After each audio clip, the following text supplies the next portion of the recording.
Ayatollah फ़ातिमी निया फरमाते हैं कि मैं आज आपको एक तोहफ़ा देना चाहता हूँ, मगर शर्त यह है कि अपनी दुआ खैर में मुझे याद रखेंगे। कहते हैं कि मौला इमाम जाफ़र सादिक़ अलैहिस्सलाम से रवायत शुदा एक नमाज है कि जो अक्सीर का काम करती है। आधी रात तमाम होने के बाद से लेकर नमाज सुबह से पहले 4 रकत नमाज पढ़ी जाए, 2-2 रकत करके। इसकी नीयत ये होगी कि नमाज इमाम जाफ़र सादिक़ अलैहिस्सलाम पढ़ता हूँ मैं 2 रकत क़ुर्बतन इलल्लाह। 2 रकत तमाम होने के बाद दोबारा खड़े हो जाएं और फिर 2 रकत की नीयत करें।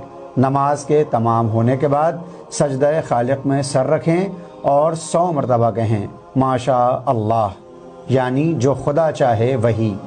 इस नमाज का फ़ायदा ये होगा कि जब बंदा रात में अपनी नींद को किनारे रखेगा और उसके बाद नमाज को पढ़कर भी अल्लाह से ख़ुद तलब न करते हुए अपनी हाजतों को परवरदिगार के हवाले करेगा और कहेगा जो तू